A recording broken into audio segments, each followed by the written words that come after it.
Entertainment news today. It's such a dragon gay. Everything sucks and it's no good. That comes out of Hollywood. But there's one place you can go to get all your news and info, and maybe even have a laugh or two. You know it's true. Midnight's Edge after dark is life. We stand for nerds and geeks, we will survive. From Star Wars to Jurassic Park, it's Midnight's Edge after dark.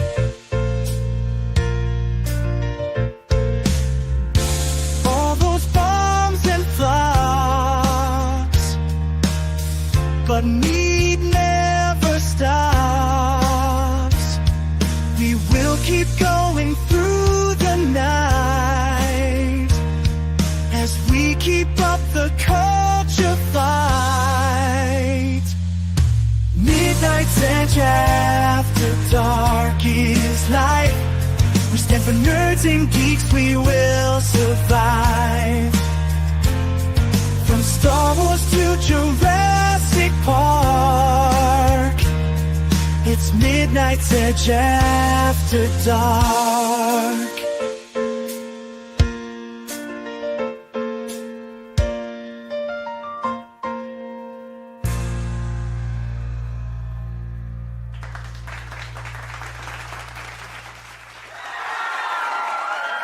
Good evening, good evening, good evening.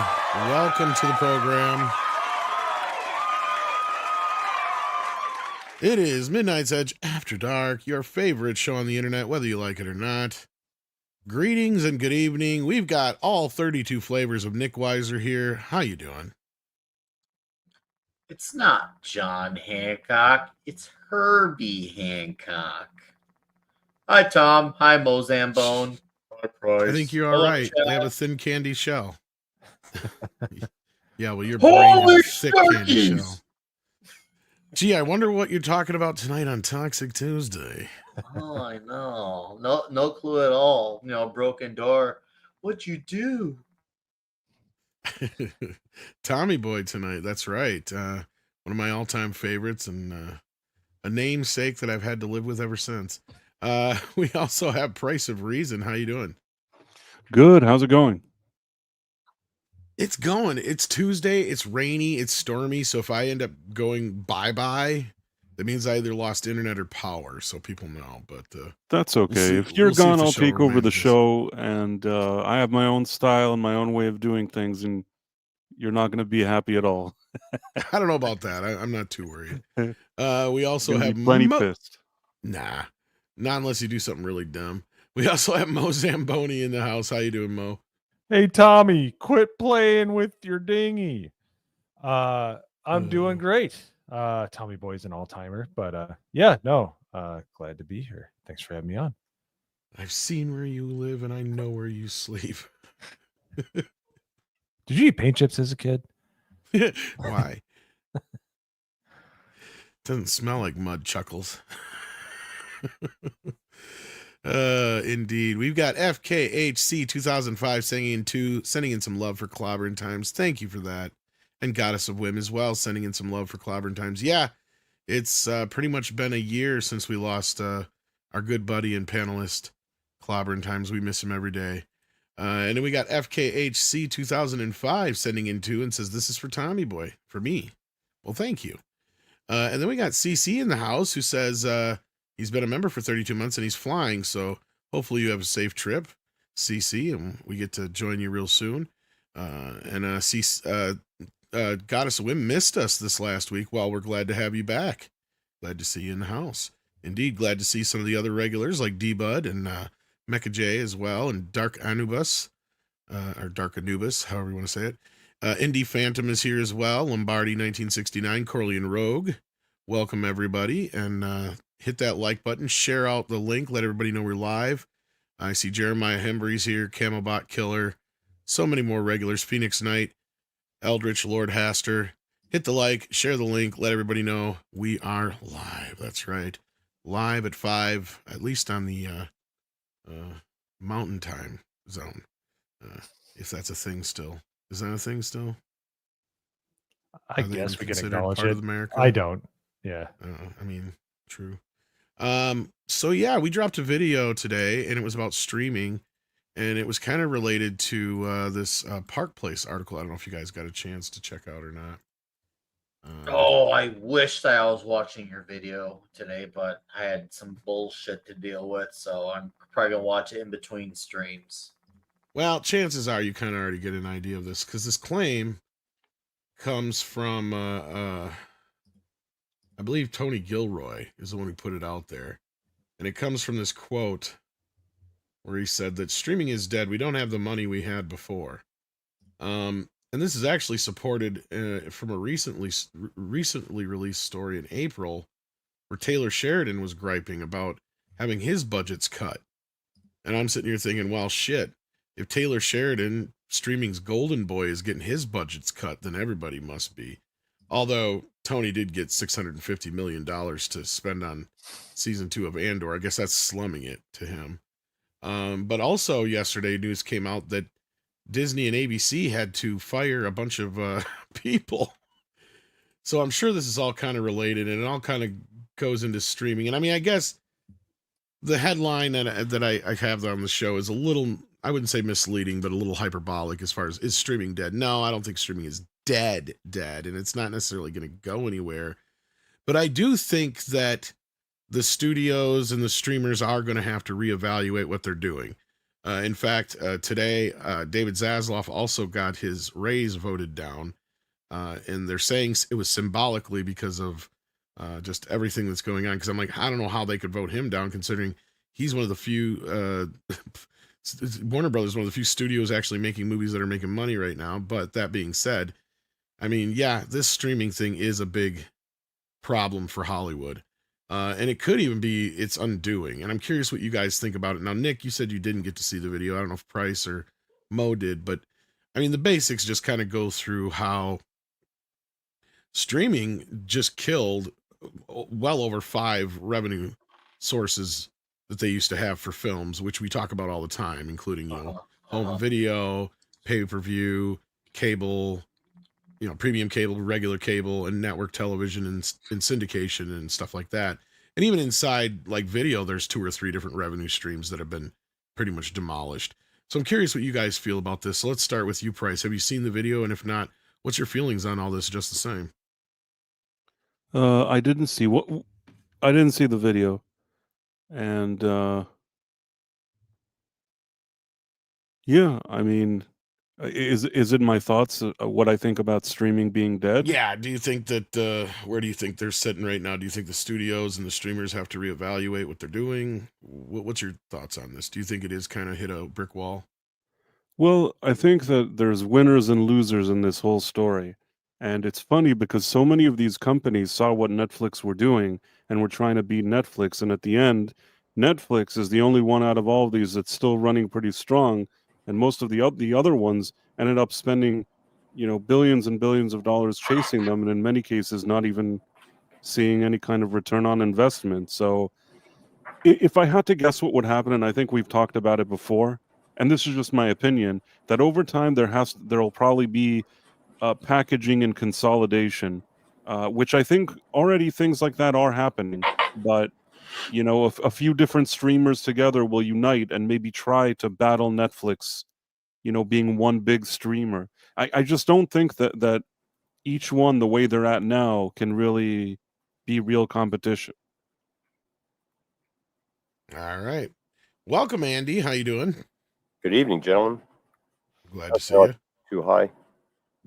That's just a pure speculation, of course. Like I'm not saying this, I'm speculating that may happen. Or another thing, how back in the day you had cable and you have a package of HBO, Cinemax, and Showtime.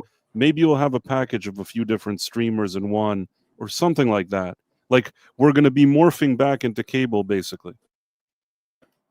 I wonder about things like audience taste.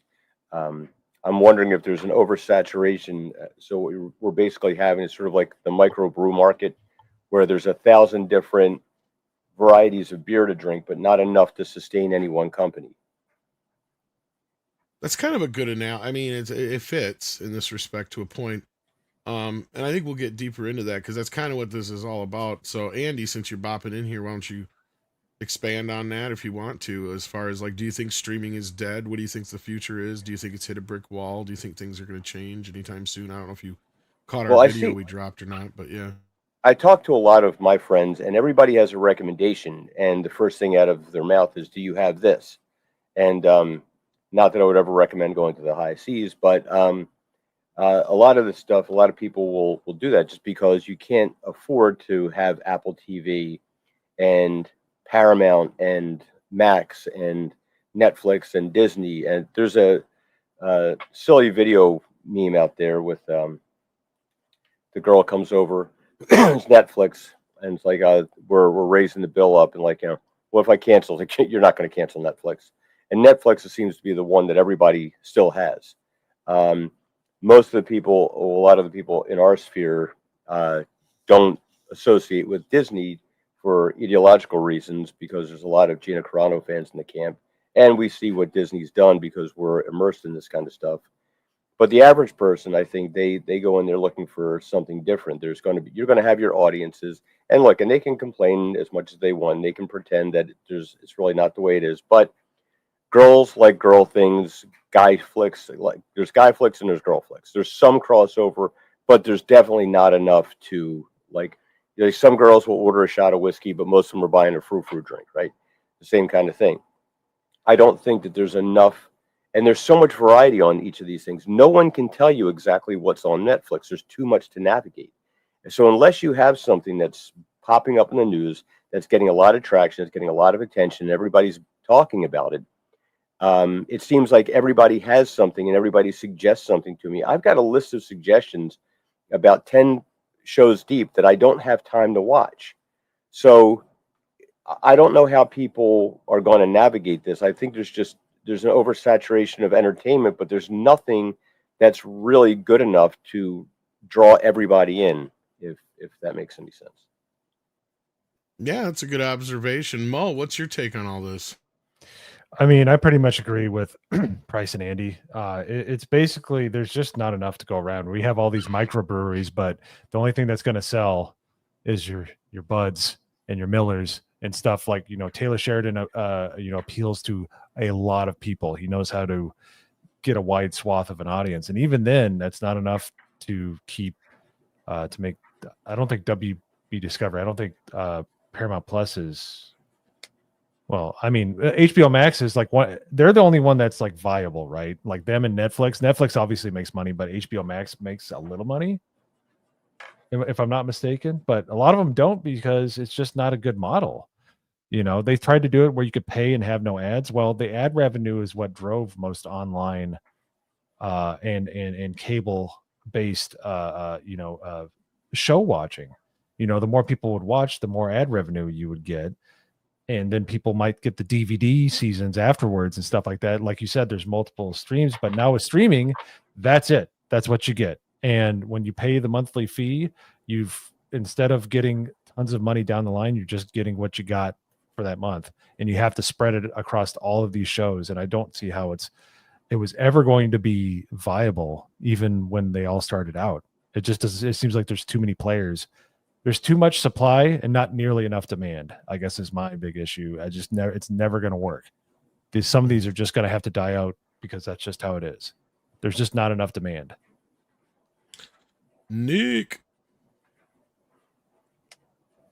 For streaming, they have a lot of things that they have to do. Obviously, streaming is obviously not dead, but is it healthy overall? No, it's not. Netflix seems to be doing, I guess you could say, fairly well. I wouldn't say they're making big bang, but they are definitely doing better than everyone else. It helps that they had a little bit of almost a decade advance to get the drop on everyone else. But that all said, they can either cut the crap on a lot of these streaming services and really condense it down to a few, which sounds like we're becoming back full circle, but except with cable, they're just gonna be it's renamed streaming.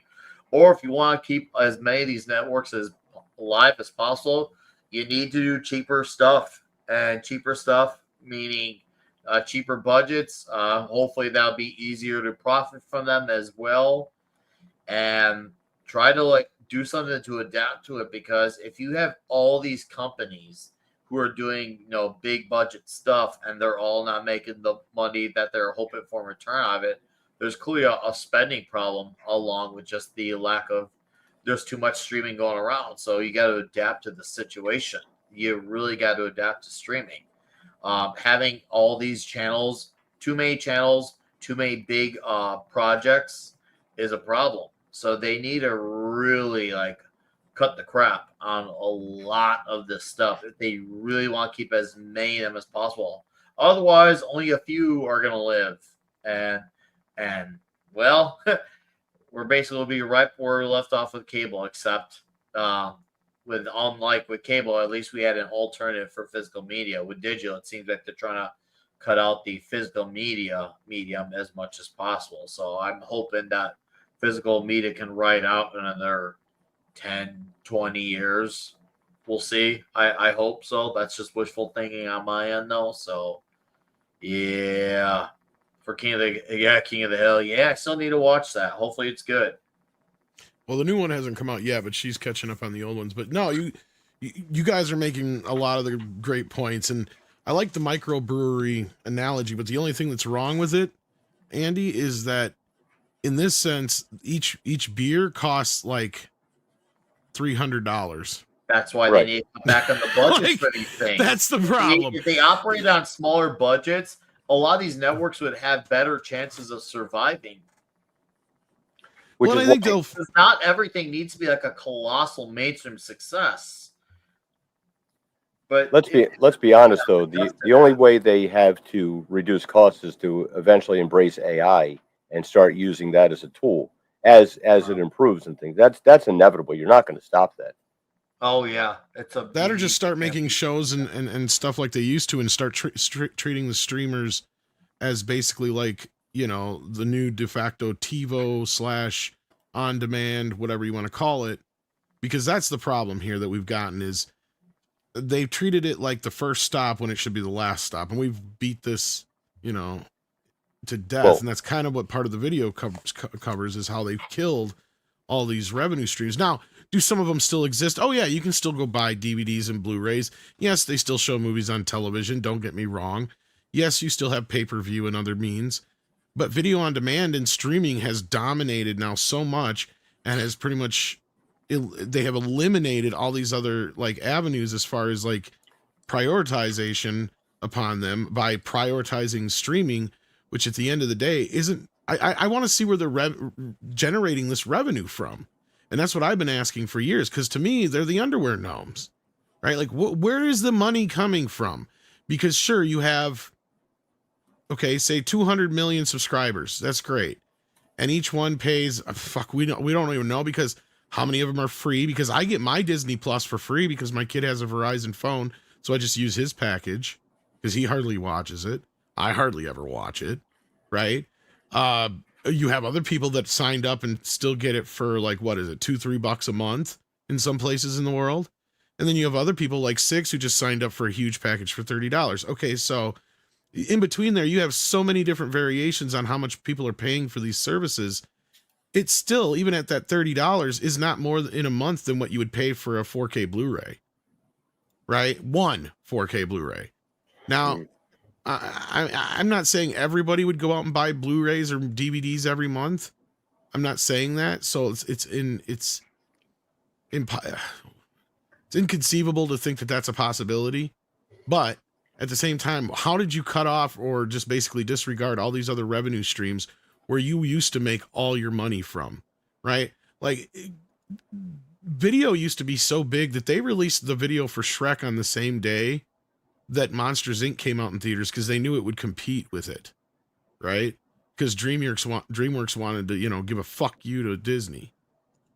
So they released a video on a Friday because they knew how much impact that would have. They wouldn't even do anything like that now. Now the same thing would be just dropping it on streaming. But once it's dropped on streaming, guess what? That's it. It's done. There's no secondary market to it. There's no third market to it. There's no, any resale value left anymore. And Disney's the worst offender of all because they actually had the vault system and now they've made their vault worth diddly shit. And I've pointed this out many, many times. So at this point, I think, if anything, maybe we can't say streaming is dead, but it's definitely a failed experiment and they have to reinvent it. And what it has to be is just basically what the, free TV shit is that you get through like Tubi and all that stuff. It's all ad supported, secondary syndicated type stuff. Disney Plus shouldn't be the first stop for all their movies and entertainment. It should be basically the de facto, Disney Channel 2.0, right?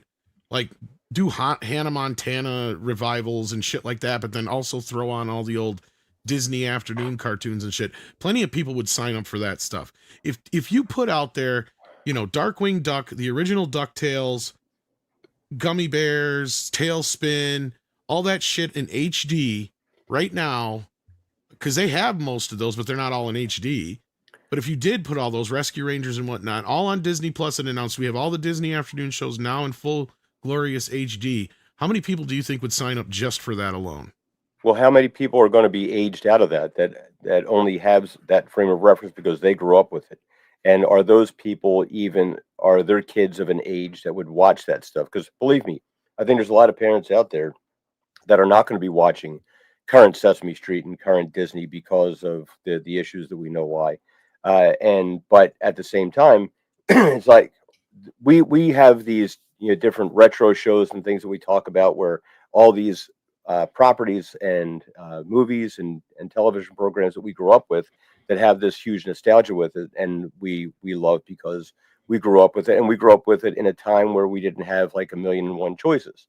I'm wondering if with the way technology is going and it's changing faster and faster, we see that like when I first started, my first car had an 8-track cassette player in it, and most people don't even know what an 8-track player is. So, and that goes. Then you got the cassette. Then you had the CD. Then you had the little Zune thing, and now we've got unlimited streaming on your phone.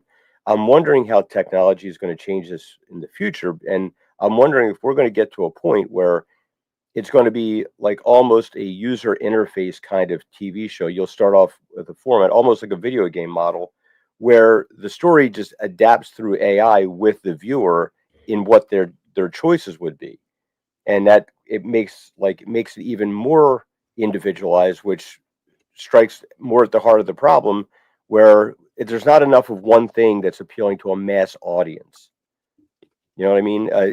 I'm wondering where technology is going to go with this, because they invest a whole lot of money into these different technologies and different platforms to make something, but are they going to have anything that's going to appeal to a large enough number of people? And let's be honest, there's a lot of this stuff, the movies, the science fiction type stuff that is generated with the hopes that people will buy something associated with it. So the only way you're going to make money off of these things is either box office. They don't make enough off of streaming to pay for an individual thing with production, because you already have that subscription plan there, and you have a limited supply of people that are going to subscribe to it. And then, so if you don't have alternate revenue streams to support it, to bring somebody to your platform, where is the money going to come from that's going to make it? So you're either left with this idea to seriously reduce the cost of production, or find something that's going to appeal to a lot more people, which I think is harder. Well, I think the former is what the answer is going to be. But Andre even pointed it out in the video, which was very true, is for any of these streaming services to actually be profitable and work at the end of the day, they literally had to hope that everybody who had Netflix was going to sign up for them too. See, and that was where the fallacy was involved in this. And not only that, they don't have the contract base that cable has. And I've already been predicting that you watch in the next year or two, maybe a few more, but I don't think it's going to be that long before they do start getting to that point where you do have to sign up for a contract for Disney Plus. You do have to sign up for a contract for Netflix. And believe you me, Netflix and Amazon will probably be the first to do it. You kind of already do with Amazon, right? Because I know most people who, if they're smart and they get Amazon Prime anyway for the shipping, and I'm sure that's where you're thinking too, Price, is you're already going to be like, well, duh, why would I pay for a month by month basis when I get basically 12 months for the price of 10 if I pay for a year in advance? Well, I mean, with Prime, they don't even ask you a question. They just charge it once a year, and they're like, hey, we charged you. We'll see you later. So, and really, you're not going to give up the Prime thing. If you buy stuff and you want it to arrive quickly, you're not going to give that up. Amazon have that locked. Like, they don't even care. They have the best business model. You don't get to choose anything. You want Prime? Here's your Prime Video. Now shut up. Yep. No, and Andre even kind of points out that they do kind of have a difference.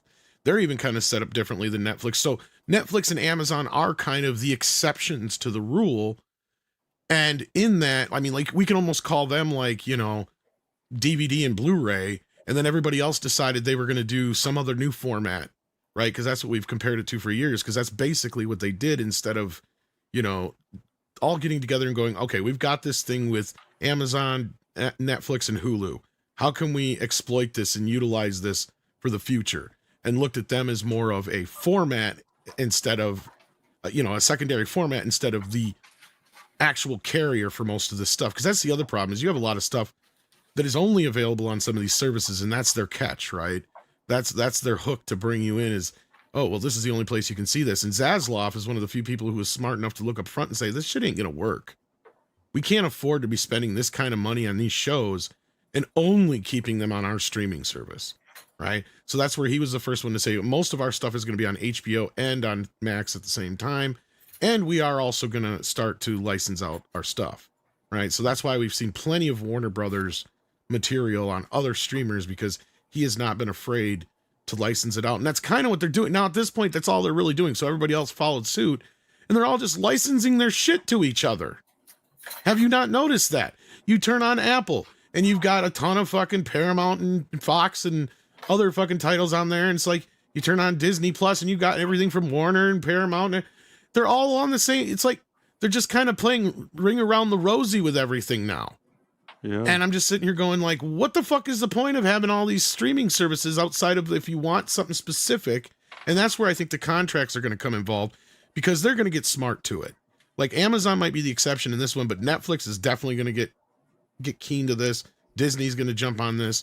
I'm sure Max eventually will get around to it, and some of the others will, because that's the thing, is they need to be able to guarantee that you're going to stick around for more than a month, because people are getting smart. They know all you got to do is sign up for a month. Wait, after a show has been completely dropped, binge your show, cancel it right after that month, move on to something else, right? That's how a lot of people have been able to manage to do this in a way financially, because otherwise, you guys are right, it's no different than where we were sitting with cable, and in some cases it's even more expensive, and you don't even get as much of. I mean, sure, you get more direct access to certain things you want whenever you want, but you don't get the variety I feel like you used to with cable, especially when it comes to sports and other things and live things. Like, it feels like I've completely sacrificed all my local news and everything like that, even though I can still pop on Paramount Plus and they do have my local, you know, CBS on there. But that's another thing I feel like these streaming services miss the boat on, is not having a live network feed through each one of these. But anyway, I don't know how you guys feel about that, but I think the answer is going to be they have to start producing these shows and movies at the same level they used to for network and cable television.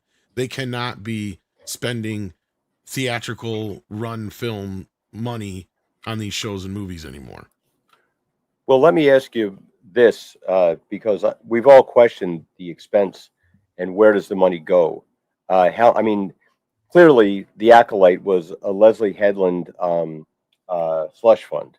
You know, she got paid as a writer, producer, director. Her wife was in the show. I mean, she made the lion's share of the money that was being distributed out from that thing. Now, at some point, I think it's going to come to a point where somebody's going to look around and do a Doge thing on their production and find out where all the money's going. and saying like, yeah, you know what, you're not getting this, you're not getting this, you're going to get more bare bones kind of thing. I think that's the bigger problem with there's no accountability on where the money's going, because it's certainly not on screen. It's not in the quality of. I won't say it's the writer's fault, because I think that they are given. There's so many special interests involved with guys like Larry Fink and so forth that are putting money in because they want to see something on the show. So you're giving the writer these things. You got to check this box and this box and this box and this box and make it a cohesive story that's entertaining. It's an impossible job. Yeah. Anybody else got anything to say about this before we get into super chats here on the subject? No, I Mo? can't think of anything more concise than that. It's basically Yeah, right. cut down the production costs, license your material out to other places, and use traditional media as well. We all know it's bloated. That's as obvious as snow being white. We all know that they need to cut their losses and cut back on a lot of things and rethink their formatting and how they want to do this, and not realize that streaming is not the be all end all that they were hoping for. But will they do that? Yeah. Oh, that's the real question. Will they actually reevaluate that? Re-embrace the theatrical window. That's Oh one big God, thing they dude, need yeah, to do. I hear it from a bunch of normies, and I know I say this a lot because I'm around normies a lot, and I feel like it's a fairly good measure of where interests are going pop culture wise, and I feel like because I get to see that versus our little sphere, because we're a very obscure corner. It's a fun corner. It's a corner that I can jive with because I can't have the conversations that I have here. I can't have with the normies. But on that side, man, like there's not many things that people talk about. Like people have their handful of shows, but you don't hear about people coming back to many shows again and again and again and again. Well, and you don't have the a few of the collectiveness. a few outliers, but there's the way we get into shows. There's no incentive for people to rewatch like shows. They just move on to next thing, and then you bring in the whole what's it called? Movies and streaming.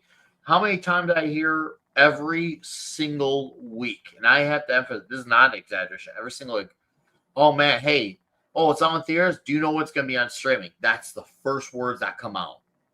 First words. Yep. Is it going to be on streaming soon? People have caught on that these movies come out really fastly on streaming. We don't embrace the theatrical window, but yeah, we say, how do we do this stuff to the theaters? It's a freaking making of our own doing. Oh yeah, we have to take certain responsibility, and why wouldn't we? We take advantage of it. Why wouldn't we? Yeah, But I'm also just waiting for the so pendulum to obsessed with swing. convenience. We got so obsessed with convenience, but yet we refuse to take a look at the mirror and realize how much did we contribute to all this. Well, that's the absolutely. price of the tickets too is so outrageously expensive now. And We they went might to brought them see, up even more to accommodate for the people who weren't coming anymore. yeah, well, we went to see Revenge of the Sith, and my reclining chair wasn't working. Not a big deal for me, but there wasn't enough people in the theater, so like my son moved over to a seat that worked. And then we went to see Thunderbolts, and same thing happened, and their soda machine was down. So how can you justify me paying $17 for a ticket if I can't get a soda and my special recliner seat that you're using as a selling point doesn't work? So the theaters are going to have a problem with that too, unless they keep up on that. Now, I don't know what the housekeeping is or anything. It could be just that individual theater. It is hard to get good help to clean up and things, whatever. But it's people are having less and less disposable income, and that's just a fact of things. So unless people get their costs in line somehow, which again, I think the only way you're going to be able to do that is automation. You're going to end up getting an automated concession stand worker, and you're going to have a lot of maybe you'll have cleanup robots. You'll have the Tesla bots going there and sweeping up after each show. I don't know. Well, and there's that is a very nuanced thing to get into, because it's so, and I've talked about it so many different times about the problems with the theater, and basically kind of as far as how it relates to streaming outside of the window is that as far as the pricing goes, and this is where, you know, we bitch about the price of theaters and tickets like that, but we don't bitch nearly enough about how much they keep hiking up the prices of these streaming networks. Like, to go back to what Six said earlier, it cost her $30 a month to sign up for fucking Disney Plus now, right? So imagine that. If anybody who wasn't grandfathered in from some other, you know, special deal that they got into initially, and that's the only time you can seem to get any deal, kind of like with the old cable companies when they were kind of starting to struggle, is like, you know, you're like, well, I'm going to cancel. They're like, well, we'll give you this deal for if you stick with us for another 6 months or a year, you know, so you'll get that once in a while. But we're going to get to that point where these services are not going to be able to sustain themselves on even $30 a month.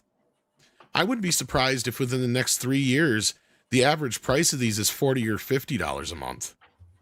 They're going to have to go up, and what they'll do is they'll just keep adding, you know, more, like, you know, you can have all the commercials, like 5 minutes worth of commercials a show, or 3 minutes worth of commercials a show, or 2 minutes worth of commercials a show, or you can have no commercials. Like, they'll have that many like different levels, but I mean, they have to. And that's the difference of why I think people are griping about going to the theater and how much it costs, is because if the difference in the price for a streaming service was much different in cost, then I don't think we'd have that same conversation. Because I still say going to the theater is cheaper than doing a lot of things, especially for a family. And I know we gripe about it a lot, but I mean, I remember when I was young, my parents used to be able to take me to like baseball games and shit like that. Good luck trying to do that on a family of 4 now, right? I mean, so like, that's why I still stress that going to the theater is one of the few things that a family can do and is affordable. And Nick, I know, is a single dad with kids. That's probably one of the few things you can afford to do with your kids, I imagine. Because, I mean, even like taking them to Chuck E. Cheese or something like that's got to be very expensive to do.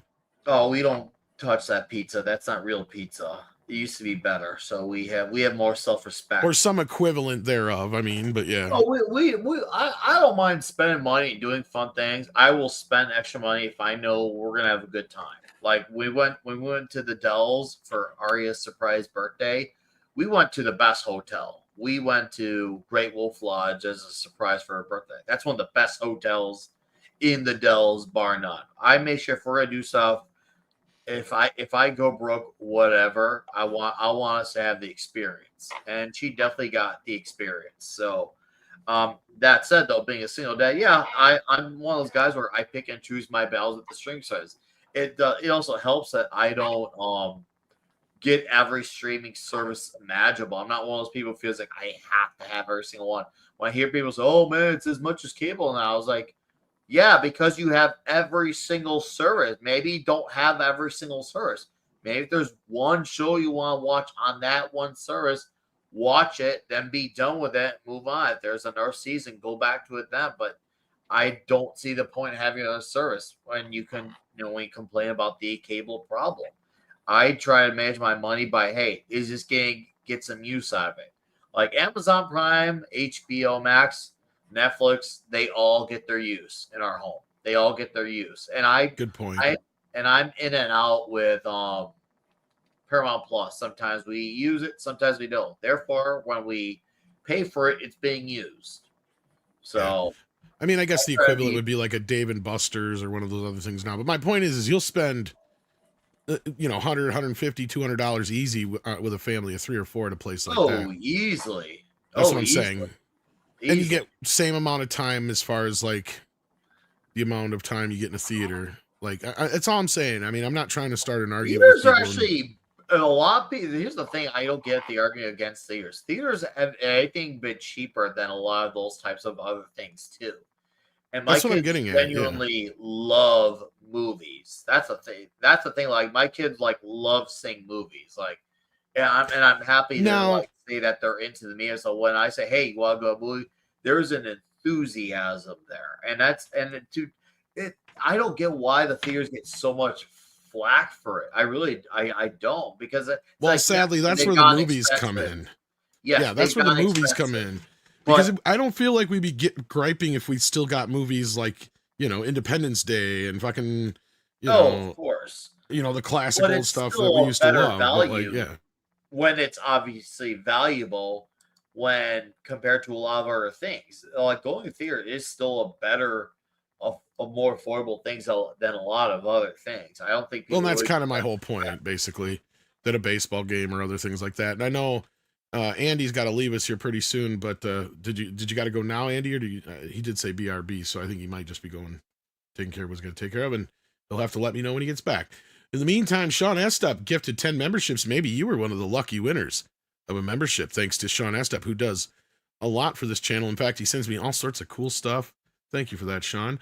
Day Tripera sends in 100, I believe that's is that Argentinian souls, I think it is. Streaming will only be viable if it's handled by 2 or 3 companies for all content, same as music with Spotify, Apple Music, and Tidal. Yeah, and that's a good day tripper. I'm glad you brought up the music thing, because you would have thought that the studios would have learned by watching what happened to the music industry over the fucking streaming shit, right? And if anybody was getting kind of semi hurt by the pirating thing, it was the music industry. The Hollywood companies tried to cry foul over that shit, but you know what? Boo fucking who? You weren't getting hurt by by fucking pirating at all. The only people that were getting hurt by pirating when it came to movies were like the small indie companies and shit like that. That was it. Like movies like Dread suffered from pirating, but like any big movie, 9 times out of 10, it would generate more sales for it, or people would go buy the Blu-ray. Haven't they done a study on that found that Yes. people that pirate aren't going to buy it anyway? There was either that or they would just become new fans of something. A lot of time what they found out is what pirating was testing. Like people just taste test stuff. And if they liked it, then if they're... So that's the thing, is once a fan is created, a fan will gladly spend their money on shit, especially when it comes to our nerd community.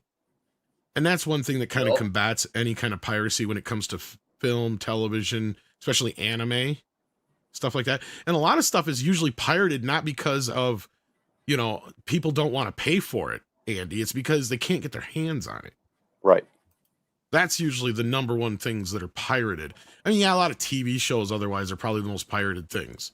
And that's just because not everybody wants to get all these fucking streaming services and shit. If anything, most of the stuff that's pirated now is that kind of shit. Exclusive streaming shit. Yes. I mean, people don't even really care about cams as much as they used to anymore, because as we were just talking about for the last 40 minutes, after 30 some days, usually you get a pristine HD 4K copy out on video on demand or on streaming that hits fucking pirate sites. And sometimes it's even earlier than that because somebody will leak it out. So they're hurting themselves more now than they ever were before with DVD and Blu-ray and prior to that, is what's crazy. But I think they would have learned from music that, yeah, they're just killing their industry.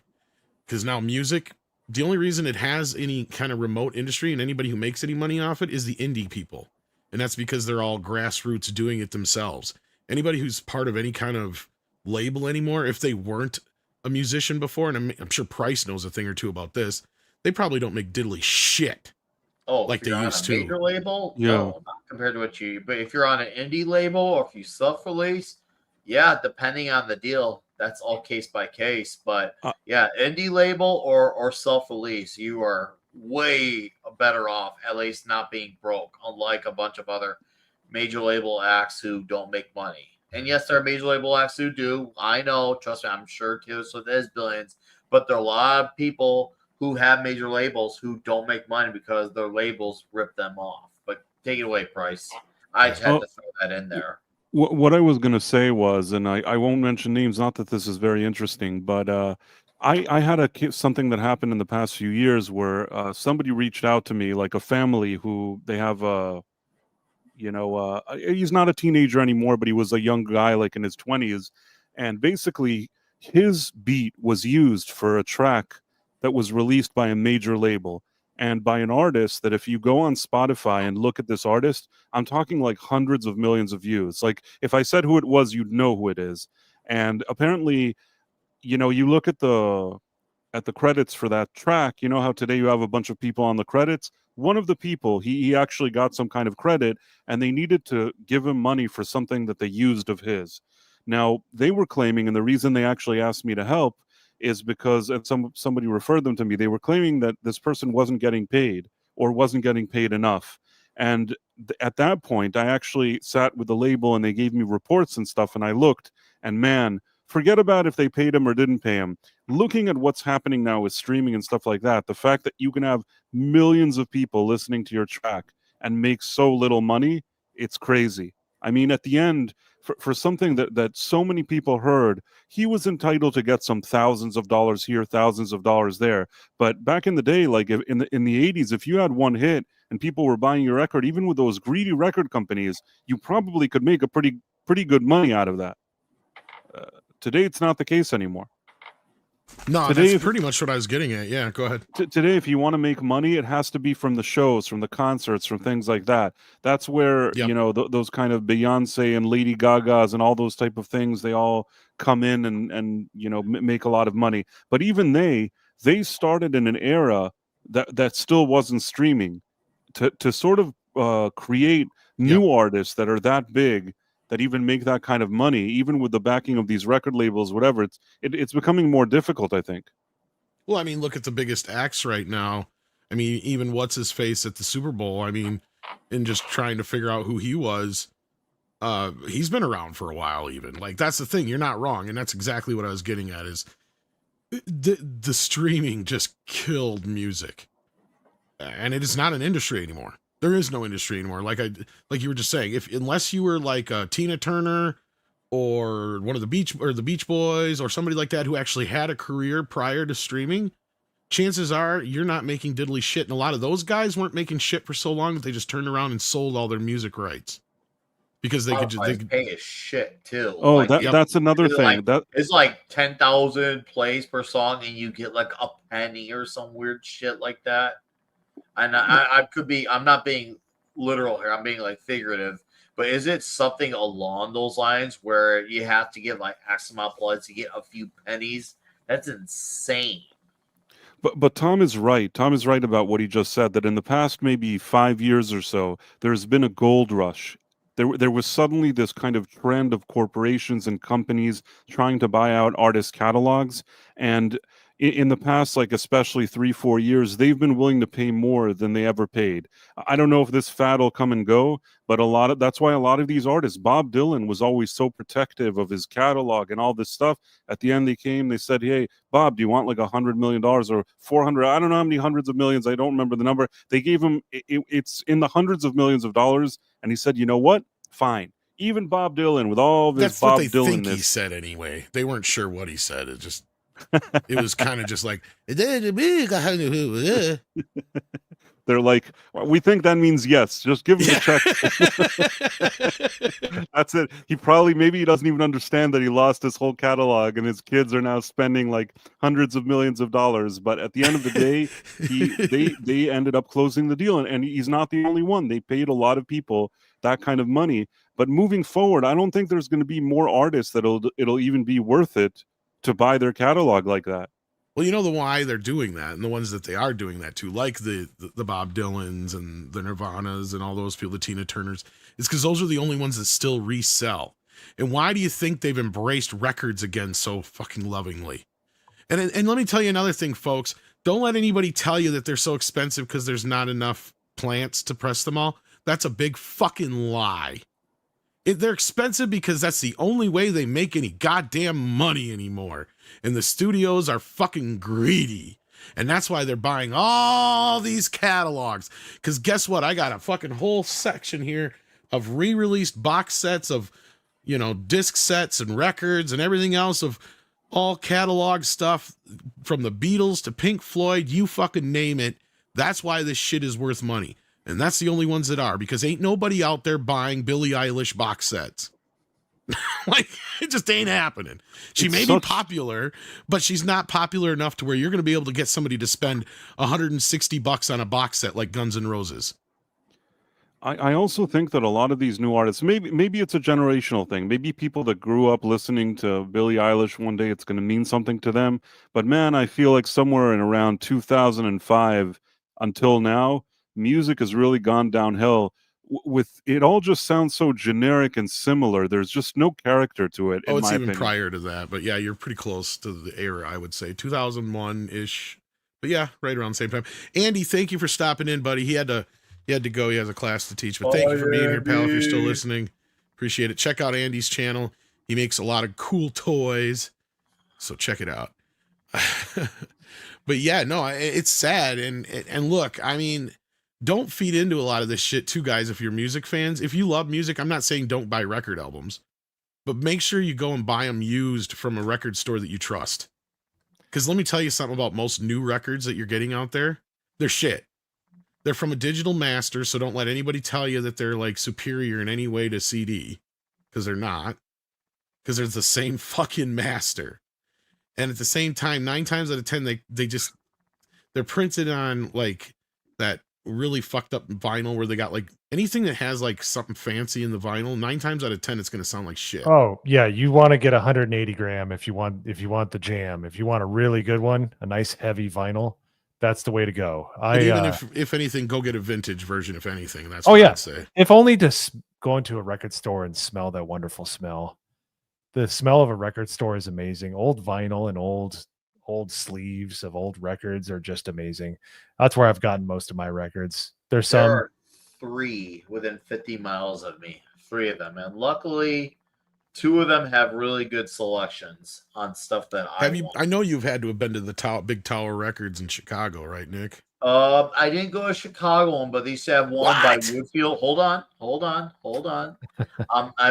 There's another one that was in Schaumburg, Okay. and that was right I by walked out Woodfield with Mall. 2 stacks of CDs like this. Yeah, and I did that with the Schaumburg one because what's notable about the Schaumburg one, I'm not sure if you know where Schaumburg is, but I have Schaumburg an is the idea. town, Yeah. Schaumburg's the town that has Woodfield Mall, the biggest mall in the state of Illinois, and it was like a few minutes away. So we would go to that one because like, okay, well, I had friends who were in the city. You know, if I need to get something from the city one, that I couldn't get at the Schaumburg one, then I just have one of them send it to me. But I used to go to Tower and I'd spend 150, 200, $300 easily. I mean, they especially for stores like that, like I couldn't go to Target or Best Buy like most others couldn't get the items they wanted. And for those who did, hey, I'm happy you did. But me being into more niche things that I was into, I couldn't find all those albums. And yes, Rolling Stone Records on Harlem and Irving is great. And they have a metal section, not a pop rock, not rock metal, metal rock. They have a metal section that is for metal only, which is like something a lot even good record stores don't do. Tower Records did, as much as I love Tower Records and such was great. But This is the one I'm talking about right here. Yep. Dude, I used to live by this store. Hold on, no. Sorry. I thought it was Rolling Stone. There's a similar. I knew about this. I didn't go this one while it was open. This motherfucker is a whole corner of this block.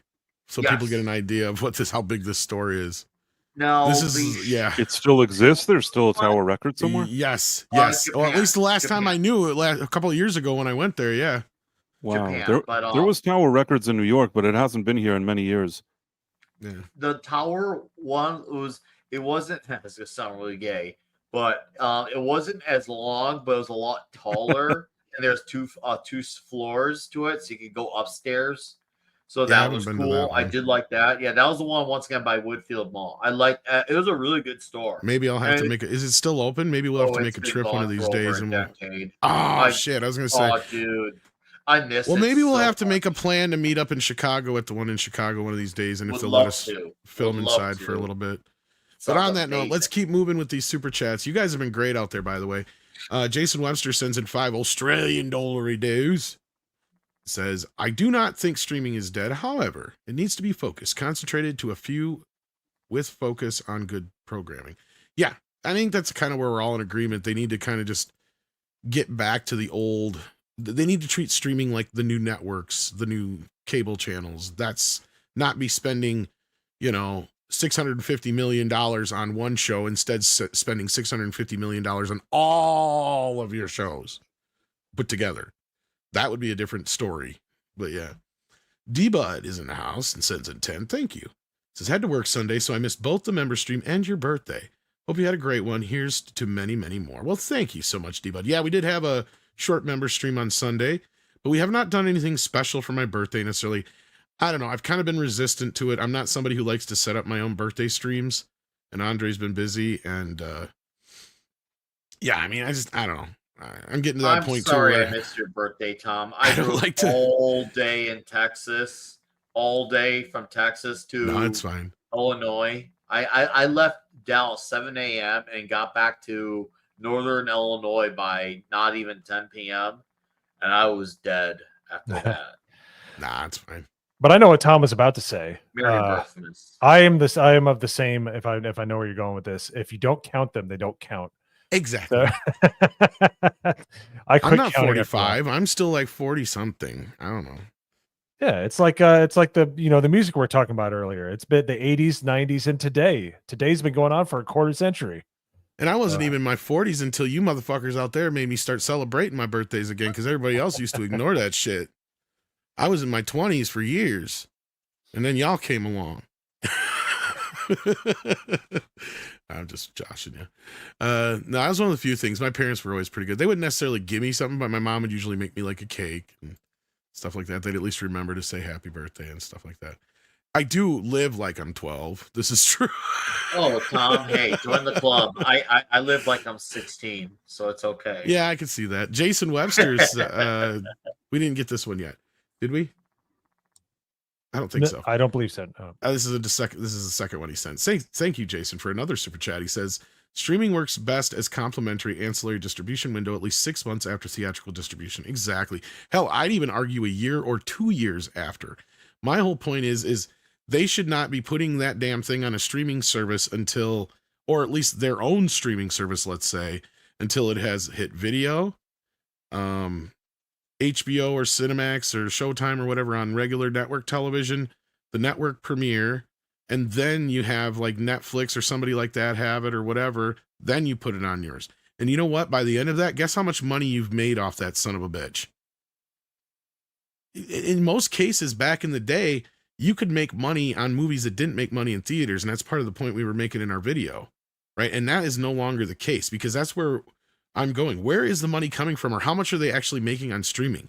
Because I'm willing to bet we're going to find out in the next couple of years that they've been running this shit at a loss for years, and it is going to be eating into their whatever coffers they had.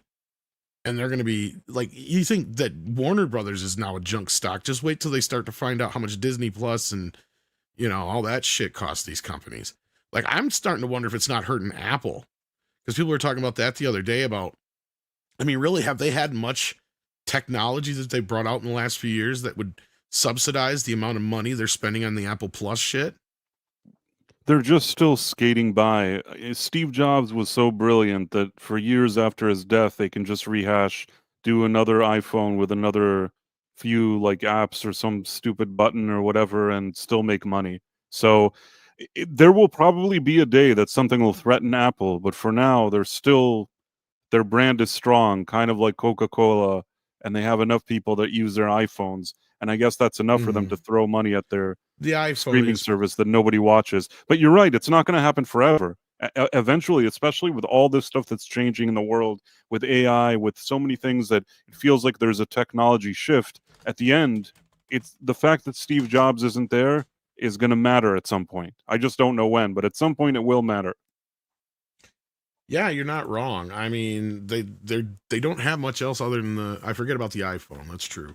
I didn't forget about it, but I didn't think about how popular it really is still. That's what's keeping their company alive. If they didn't have the iPhone, I don't know what they'd be doing. That and Macs, Mac computers, they still have their thing that they do, and it's something that people are so used to, and for a while it's still gonna be relevant. It's not gonna be irrelevant tomorrow. But I do think that I agree with you. They're not really innovating. They tried that whole virtual reality headset thing, but it cost $50 gazillion. I don't know anybody that has it. Maybe some people do. I don't know. Had one from like all the game systems. So like, well, who fucking needed that? Yeah. Yeah. I mean, also, It's a good idea. I mean, I had one of those kind of ones from Facebook, Meta, whatever you want to call it. I had that Oculus thing. I still do. I have like the How'd it Oculus work? 2. It's interesting. It's an interesting machine. I got it like as a gift, and I think that in the future, that type of thing is going to be very popular. But now when you put it on, it still weighs a lot, and it feels clunky, and it feels like they're not 100% where they need to be. When it becomes cheaper to make and much more sophisticated, that thing is going to be more popular, I think. No, I think you're right. And Gotta Swim says one problem I see with streaming is the new stuff doesn't have a lot of rewatchability, or is that just me? I think you're onto something there, Goddess, and not just that. It's not getting the audience that these old shows used to. Now Andy earlier was not wrong. Like, you had a lot more captive audience before, when we only had, whether it was 4 network channels and a few scattered cable channels, depending on how old you were growing up, or if you had, a couple dozen cable channels and the networks and whatnot. Even then, granted, but they're still only getting a fraction of the audience. And this is the point I was making on the morning show yesterday. I don't know if you saw it or not, but I'll repeat it again real quick. I mean, you had shows that were getting 40, 50, 60, 70 million viewers on an average, right? Back in the day. Like, I mean, look at the grand finales of like Cheers and MASH as great examples, where they pulled in like over 80 million viewers, right? Like, none of these shows are pulling even close to that. Like, they're fractions of that. Even some of the most popular shows. Like, look at like Stranger Things. How many people watch that when it comes out, right? I don't know the number in front of me, but I know it can't be that many compared, because I know some of the bigger, more popular shows right now only pull in, on average, 15 to 20 million viewers, and that's a big hit show all of a sudden. It's like, that ain't a hit. Shows used to get canceled for only having that many viewers. Like, we are in the most topsy-turvy fucking world when it comes to entertainment I've ever seen in my life. If I would go back in time and tell my semi-younger self that this is where we were going to be in X amount of years, I'd say I was full of shit. Because I could not even fathom how stupid you would be to have gotten entertainment to this point, where you have flipped everything around so much, where you're spending 10 times as much as you're actually making. When Hollywood was always about not overspending, trying to, cut every corner they could, right? Like, that's what I don't understand about this streaming thing. The shit on streaming should be like some of the cheapest, most throwaway crap, but it's not. They're trying to bait you in for some reason, like it's some, and I don't see the end of the rainbow. I don't understand it. They're the fucking underwear gnomes. It's like, how are you profiting from this? It's not possible. It just doesn't work that way. You can't spend this amount of money and not have the audience you used to have, even on standard network television, when you had all these other companies giving you money to advertise their shit. It just doesn't compute, especially now with these, the streaming services that do have advertising. It's kind of the same with like music. They're trading in, hundreds, if not thousands of dollars per minute for fractions of cents per minute. What kind of business plan is that? But yeah, and then when people don't rewatch shit unless it's stuff like Lord of the Rings, because I don't know if you guys saw that, but somebody evidently watched Lord of the Rings trilogy 300 times in 1 year on Netflix. My money's on Gary from Nerdrotic. But it was probably one of those nerd bars that just showed it at every day, like just in repeat. Probably. Anyway, long rant over. Thank you, Goddess of Whim. And then we got Kalekioki, who says the goal as company now should be how to drop your own streaming service entirely without catering to your own company. This shit is unsustainable now. Yeah, I don't know how they get out of it now. That's the problem. I don't think there is a way back. I don't know if you guys see any way out of this. Other than just make cheaper cut and shows, run. license out your material slowly. Yeah. Like, that's really the only way out, is if you got something worth selling, get it on another platform and quit having the overhead on your end. That's what I would say. You're right. And if you're attached to a network, just use your streaming services more your secondary, like, home for all your classic shows and your new shows that are just dropped, stuff like that. And then your streaming shit should be a lot cheaper, like Mo just said. I agree.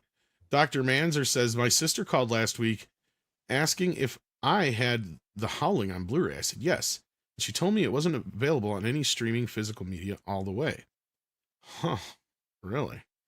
Yeah, it's available in 4K. I don't know if you can get it in the US on 4K. I think Shout might have released it. I don't know. But I know Shout has it on Blu-ray if not. But yeah, I've got like 3 copies of The Howling. I just watched The Howling 6 like last night. It's kind of strange. Yeah, there you go. This is the one I recommend here. Who put this one out? This is the Studio Canal version, which I'm assuming if Shout put it out is the same exact scan. Although if the Blu-ray in this might be region locked, so keep that in mind. But yeah. And I also have the old Blu-ray here too. But it's sucks when you can't find stuff on streaming, doesn't it? Captain Fandom Nerd is here and he says music is trash now. Absolutely it is. Thank you for the member chat. Action Common says, did Netflix have a heyday before everyone else went crazy and tried to imitate them? The studios want to think they do. Because here's the thing. The studios were on the receiving end of all the checks that Netflix was writing. But if you actually go back and look at any stories at the time, Netflix was well known for, like, barely being able to pay their bills. Like, they would owe studios so much money that they would be in debt. And they're just finally starting to turn a profit, I guess. Is what like Valiant and some others were talking about. But a lot of that changed, you know, they had to Netflix, when they first got started, 90% or 80% of their programming was all licensed stuff, right? Mm-hmm. Then they started producing their own shit, and then that's when the other studios started pulling their shit. And I mean, really, they would have been probably profitable sooner had it not been for that. But then they started spending just basically a bottomless pit of money, because that was that whole South Park joke was about, is that anybody could get a Netflix show at one time. But now they've kind of tightened up on that a bit. But I say I don't know. Netflix's heyday was while the Daredevil run was going, because they had all Probably. of the Disney licensed stuff, and they had they had their original shows like House of Cards and things like that were really like, it was just the place to go. You got your money's worth completely by subscribing to Netflix, because you could watch all the Disney movies, you could watch all the original Marvel shows, you could watch, you know, their original shows, which were really good. And I would say early 2010s to right around whenever Disney took their license away and started showing their own stuff. So there was probably a 5 or 6 year window where they were just like, there was just nobody could, they were just at the top of their game. They were unbeatable. Yeah, when they basically killed video and then they really put the death nail into it with streaming. Jason Webster sends in 5 and says, how come they can nail AI for how historical figures looked in real life, but largely get hilariously bad for many Hollywood celebrities? Here's the thing, Jason. I think some of them, depending on what you're using, and maybe one of the other guys can expand on this a little bit more. Depending on what you're using, I think that some of them have blocks on certain celebrities because they're in fear of getting sued. Because there isn't a day that goes by that I don't hear about some celebrity who's threatening to sue one of these AI companies over their likeness. I will sue you. Being used, yeah. So I don't know if anybody wants to expand on that. I know, Price, you work with people that might have a feeling on this. I don't know if you hear any talk about it at all, but which sorry, I was looking at my messages for a second. Which one? What is this? The Jason Webster one? yeah, because he says, how come they can nail AI for historical figures looked in real life, but largely get hilariously bad for many Hollywood celebrities? And I said, I think it's the likeness, and their system is set up to where you probably have to, like, they don't want to get sued, basically. Well, that's for sure. I mean, I know that I'll give you an example, and I actually had this in one of those Suno things, that I said that I wanted a guitar that'll sound like David Gilmour playing guitar. And when I wrote David Gilmour, it gave me back a message, like an error message. Yeah. And I assume that it's the same thing, not only with music AI, which I know you're familiar with that one as well, but also in certain cases with these kind of AIs, there's probably a limitation, like you said, with the likeness, because these celebrities haven't agreed. Now, you could claim that it's public figures, and maybe in some cases you can get away with it, but I don't know that this is easy for everybody to do these days. So maybe if you're looking for videos and it'll just create all these celebs for you, it probably won't do that yet. But we're not far from that. It's gonna do it at the end. No, yeah, and the only other alternative I could think of is to have your own AI yourself that isn't tied down to anything and train it yourself. But that's if you're smart enough to be able to do all that stuff. Kind of like with streaming, with not streaming, with file sharing and pirated things that we've seen throughout history. At the end, there will be a group of pirate developers that are going to make an AI that's pirated and do whatever you want, and nobody will be able to stop them. That's what I'm thinking. Maybe it sounds all kind of spooky, but I feel like we're going to get there at some point. Yeah, and then cuts your name off here. Canadian Roland says, "Do you think the death of foreign content on streaming has hurt Hollywood? My Netflix feed is 90% Korean, Japanese, etc." No, I think that was Netflix's response to getting all the other stuff pulled, and it was cheap. I think that's the two reasons why they embrace so much Korean and Japanese stuff. If that makes sense. I don't know if anybody has a rebuttal to that, but yeah, I think that's the main reason.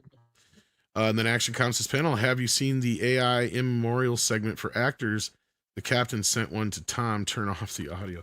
Okay, I got it here. I know what you sent me here. Let me bring it up. All right. So this is AI, evidently. Oh, I can tell. Right off the bat, kind of. So here we go. Can you imagine? Oh, yeah, I can see why. Shut off the music.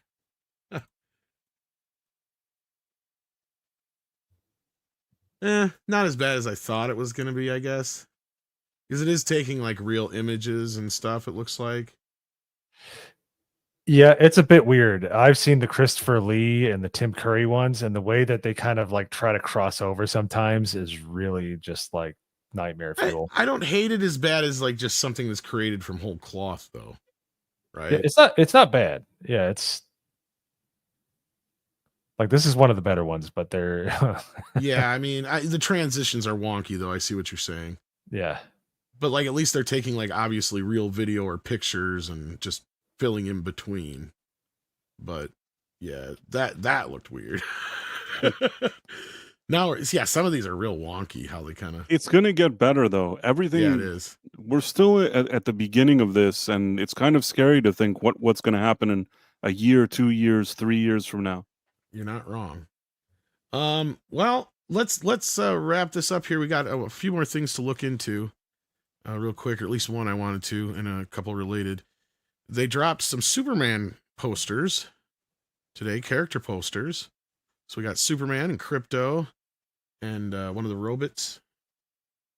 We got Nathan Fillion here. We got Hot Girl, and what's his ass here, Mr. Wonderful or whatever his name is. Mr. Terrific. That's Mr. it. Wonderful was a wrestler. Paul Orndorff. I don't know the character that well, but thank you, Okay. Nick. It's all good. So I know some people have been making fun of these, and there was a couple more that were released. In fact, we just got one of Metamorpho, which I saw earlier, but it wasn't part of this one that I had here. But Six sent this to me to key me into it. But there we go. We got to look at Metamorpho as well. So yeah, like I said, some people have been poking fun at them, but I was curious what you guys thought of them. If you wanted to give your 2 cents on the character posters for Superman. And while we're doing that, we also got some looks at a bobblehead and some other things from Superman as well. The toys are also dropping as well. Yeah, there was even a commercial, which I did catch on a network TV when I was in Texas a few days ago. I actually saw a Superman toy commercial. Too bad we didn't get to this one. Andy was still here, but yeah. I don't have any, when I see the posters, I'm not particularly like in love with them, but I don't really have any like hate or dislike for them either. To me, they're just kind of there. I have one other concern, and that concern seems to be something that very few, if not anybody, has not made about these posters. This really has me concerned that this is going to be a teen movie and not a Superman movie. The fact that we're going this hard to promote all these other characters is my problem with seeing all this. Not the quality or lack thereof, At worst, or at most, we should say, to be more proper, maybe Superman, Crypto, Lois Lane, maybe Jimmy Olsen. Maybe that kind of could be stretching. I say as a Jimmy Olsen Lois fan. Lane and Jimmy Olsen we haven't got yet, or Lex Luthor. So I'm But curious if what I'm those are going trying to to get drop. at it Yeah, and is the then Lex Luthor, those should be, if you're gonna do individual character posters, that should be where it starts and where it finishes. Lois Lane, maybe Jimmy Olsen, Crypto, sure. I can get behind Crypto. You want to promote the dog? Cool, great, got it. Lex Luthor. But having all these characters really is not giving me a good sign that this is gonna be a Superman movie. So whatever, though. Yeah. Hopefully, I'm wrong, and these posters are just misdirecting me. This needs to be a damn Superman movie, not Superman and Friends movie. Come on, DC. Enough already. Yeah. What do you guys think, Price? Yeah, I don't know what to say. I hope it'll be a good movie. I want it to be a good movie. They're not doing a lot to really sell me on it, but I'll give it a chance, I guess. Mm. Yeah. Yeah. Well, Yeah, I'm about the same way. Like they're sugary sweet, oversaturated colors. It's all right. It gives it more of a comic book thing, but it also gives it that CW kind of like TV show kind of aesthetic. Like it just it's like I don't know. It doesn't move the needle for me. There's some good things, there's some bad things, but they kind of cancel each other out. Their marketing has been terrible, in my opinion. I feel agree. like if they would have done nothing and just put a poster that says S on it and shown us no trailer, I would be more excited than I am now. yeah. Like, I'm serious. That should have been their marketing strategy. Never talk to anybody. Try to like keep any. I know that's impossible, but fewer leaks as possible. Don't show us any set photos. Make some movie that's not shit. Show us a poster that has an S symbol, and that's it. I would have been Yeah. pumped. But that's just me. I'm a weirdo. Maybe you need to in our ADHD TikTok world, you need to make these CW things and maybe people will enjoy it. I don't know. I mean, I see the CW thing, but I also see it being just brighter than the Snyderverse as well. Which is fine by me. I have no issue with that. I am completely fine with the colors. You're not gonna hear that complaint on me. The rest of y'all, you can have that complaint. It's yours. Don't want it. Don't care. I want a damn Superman movie. Crypto? Hey, I'm cool with Crypto having a poster. He's essential to Superman's legacy. I'm great with that. I say that Yeah. as someone who's a fan of not Guy Gardner, but Nathan Fillion. I like Metamorpho. Actually, I think I prefer Metamorpho over Guy Gardner as a character, of course. But once again, come on. Why is assuming that what I suspect is true, why does everything need to be a damn team now? Like we can't have a character like be like on their own story and then go on to these other things like a few movies down the line. Team ups were things that when we built up to the Avengers, they were built up to it. Now it feels like, oh, we had to have this character in because we got to fill in the diverse blanket. That's why we had to throw in a Hawk Girl, and that's why we had to throw in Mr. Terrific so we can have that because we're focusing on once again traits that don't matter. We got to include a white male lead here. Since look all this white cast, we have to have all these other multiracial leads there, just so we can say, hey, look at us. We're still considering you guys. I'm tired of it. And I hate to say that because I actually like the Kendra Saunders version of Hawkgirl. I even like the non-original version of Mr. Terrific because that's what that is. That's not the original Mr. Terrific, but I do like that take on the character. I don't need this in every freaking thing.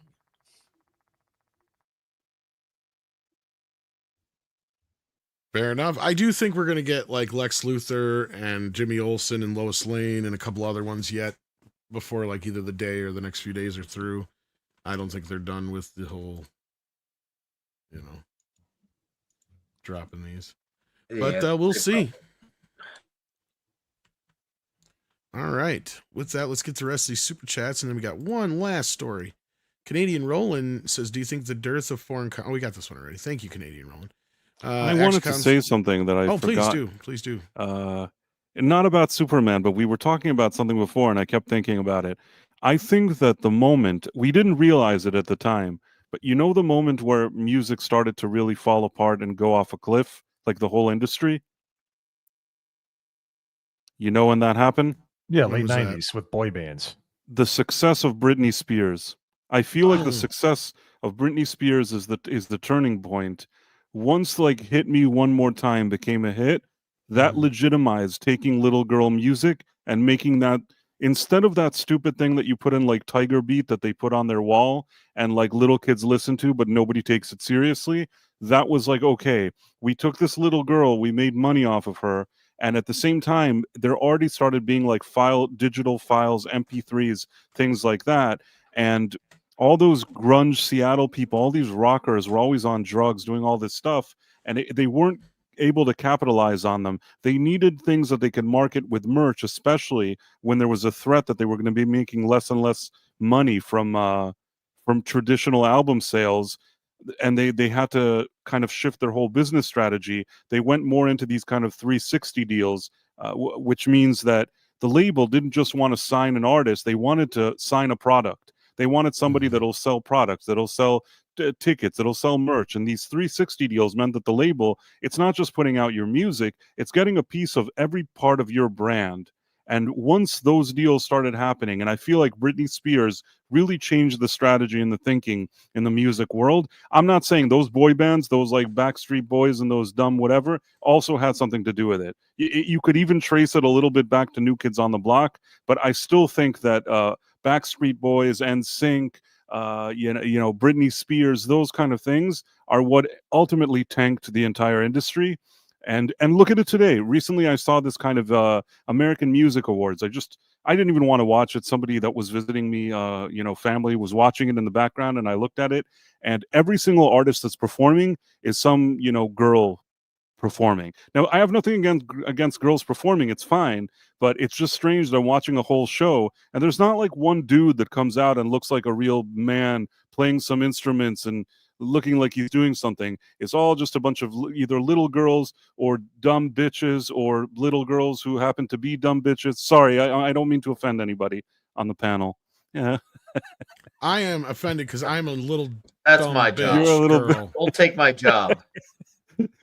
No, So I think that's it. I think there's something to that, but I think that has less to do with it and more of just the McDonaldization of music, because you always had your boy band types, you always had your girl band types, you always had your rock stars, you always had your crooners, you always had your, singer songwriters, you always had your various types of whatever popular band type there was at the time, whether it was a hair band or grunge or what have you. But the difference is you got to a point where you had the same 5 producers making everything. Music little has gotten girls. so digital, and and the little girls thing I think really kind of took off. I think there you might have a point with like the Instagram crowd, because like then you had like anybody and everybody who could spend a few $100 could make an album or a video. Like what was her name, Kesha, and whatever other ones where their dad would spend a few bucks to Rebecca Black. Rebecca Black. Rebecca Black. That's probably what I'm thinking of. Yeah, you know some what? of those other ones like that. Rebecca Black, I actually had some empathy. She was just a little girl. She made a stupid song and made money at the end. I mean, people laughed at her, but she made some money, and good for her. I don't. My hate is not her, but I would honestly, I think you should take your argument, but readapt it more so to American Idol. That's the kind of shit. Yes. Okay. I agree with you. The industry. You know what? When it comes to the industry and how they behaved, those things, I think it started with like a Britney Spears, but very quickly, I agree with you. American Idol, if it was like a 1-2 punch, we start with Britney Spears and those kind of acts, and then you go into American Idol, which in the past, you wanted to hear a band play because you wanted to hear them play. If you're listening to Van Halen, it's not because you think that David Lee Roth can hit every note as if he's like the auto-tune machine. Right. You're listening to it because it sounds like David Lee Roth just finished, I'm sorry, can I say with naughty things, or what am I going to say?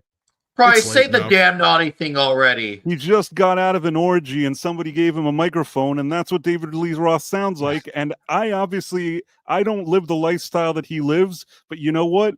He convinces me that he's a badass jerk asshole, which is what's necessary for some music with character.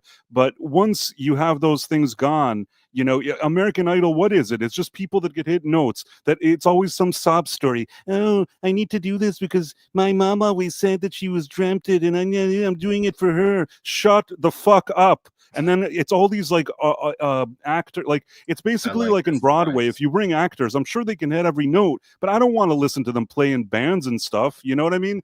They basically they blurred the lines, and with that American Idol, it made it so that you want to hear everybody hitting all the notes, but there's no character. They're not sitting in a garage somewhere playing for hours and hours and building something and building some kind of personality. They're just a bunch of jerk-offs singing songs that they probably didn't even write. And that became like the standard. That, along with the Britney Spears, the file sharing, the labels in the 360, and people here mentioned in the chat hip hop. You know what? I think that earlier hip hop had more merit. There's some absolutely. early hip hop that I actually liked, and I think that if in a healthy musical industry, there could have been room for everybody. There could have been room for hip hop as a legitimate like subgenre, but somehow in an effort to get rid of all the rockers and a lot of the straight white males or whatever you want to call it, at the end, gradually we ended up with you know, either little girls, women who act like little girls, hip hop that's not even good anymore, just like the mumbling and shit, like with all this auto tune crap, and yeah, Whoa. that's how we ended Yeah. up here, and those boy Well, bands or whatever it is. And that's what I was getting at. Oh. It's like, yeah, the boy bands and the Britney Spears, it was the people who made them that created American Idol, and you're 100% right. It was this basic idea that they took this glorified karaoke fucking contest and made it into the end all be all of making stars. Now I will sit here and wait, and will please anybody name 5 actual artists that came out of that besides Kelly Clarkson. Name them. Nobody remembers more than 3 of them. Jennifer Hudson, I remember. Exactly. Kelly Like, Clarkson, yeah, that's it. I think everybody here could possibly name 3. Carrie Underwood is one that I could think of. Right, even. those are like the 3, and those You are know what I early mean? on. That's what I'm Those- saying. Like, after you get to a point, Michael Bublé or whatever, like, Was he from those I competitions? think so, or one of those guys I'm thinking of like that. I know I who don't you're even think thinking it of. wasn't him, one of It them. wasn't him, yeah.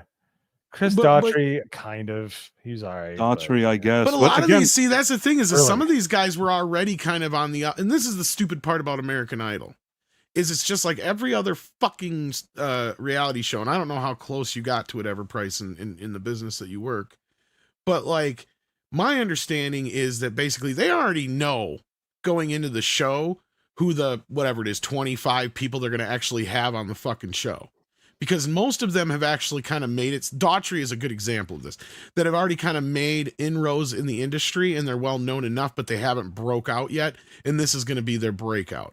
But all those other poor schmucks who think they're going to be on the show, guess what? You are just there for them to fucking laugh at. That is all it is, and to fill out a whole season's worth of content. Because after that point, they already know who the top 5 are going to end up being. I do have some knowledge, and I'll try to be as vague as I can. Not with this competition specifically, but I have seen, you know, the inner workings of, let's say, a reality competition of sorts. And from what I saw, it really feels, I'm going to be very careful here. It wouldn't surprise me if, like you just said, that there's certain candidates that seem to be on their radar more than others. Let's put it this way, in the most diplomatic way that I can say it. I agree that if they have a certain amount of people, they already kind of know, the producers deep down likely know who their top 5 are, who they're really going to be lobbying for. And they have ways of kind of pushing that along. Pretty much. And I mean, I've heard enough from Script Doctor and a few other people in the industry to think that that's probably most likely the way that these contests go. Especially The reason American why I'm Idol. being careful is because I don't want to tie, not that anybody knows who I am, but like, it's just that if anybody ever did and tied me to something, I wouldn't be the I one. understand. I totally understand, but I can at least say that, yeah, I'm I'm not coming from some place of just guessing. I'm making a very educated speculation on circumstantial evidence. How does that sound? We both understand. We both understand. Just in general, just so you know, reality television in general, and this is something that I also actually know something about.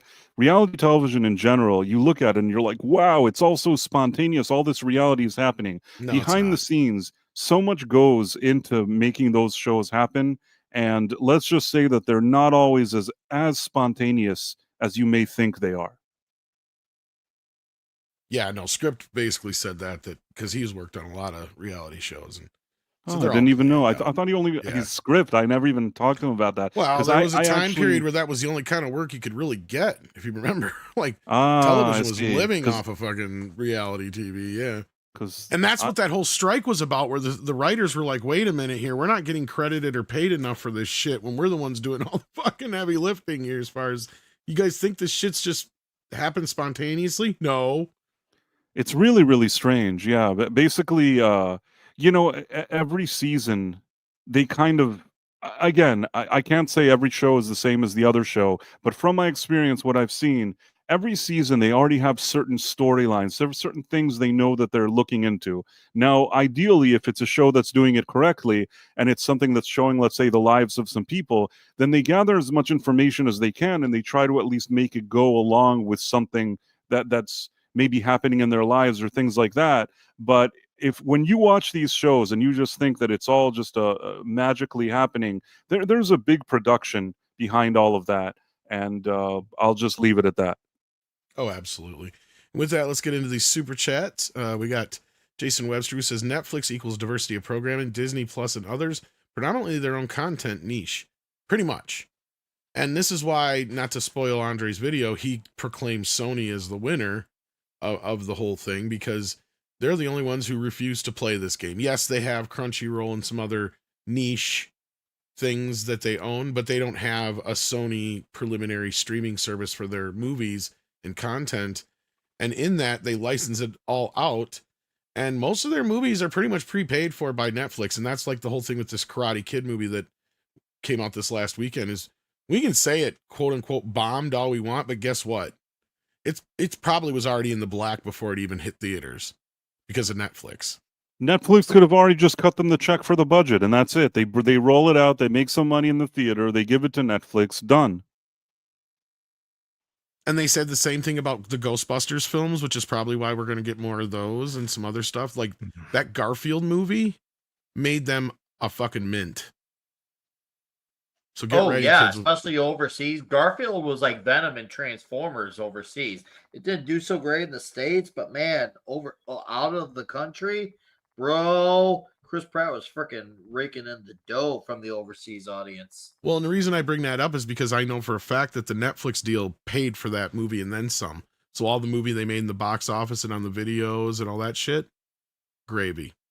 I mean, the thing is, even Pure Karate Kid gravy. Legends has already made, from what I can tell, like $47 million at the box office. Give it Yeah. another week or two, it's going to make something. This is not going to turn out bad for anybody involved. Well, I bring this up because they are the winner because they refuse to play the game. And because there was some people in the chat who were saying, well, yeah, but they don't have all these, they don't need all these hits. That's the beauty of it. Even movies like, what was the last Spider-Man one with Andrew Taylor? Help me out here, Nick. Andrew Garfield. Craven. Oh, the Craven movie. Oh, Craven boy. is probably even profitable for them, guys. I hate to tell you this. You How might be though? It's so right. bad. It doesn't matter. That's the Yeah. beauty of it for them, is they probably spent only $90 million on the movie. I'd have to look up the budget. And a good portion of that was already prepaid for by Netflix. So that's the thing. They're making these movies for next to nothing, and then they're selling them to Netflix. So like all the other stuff on top of it all is just gravy.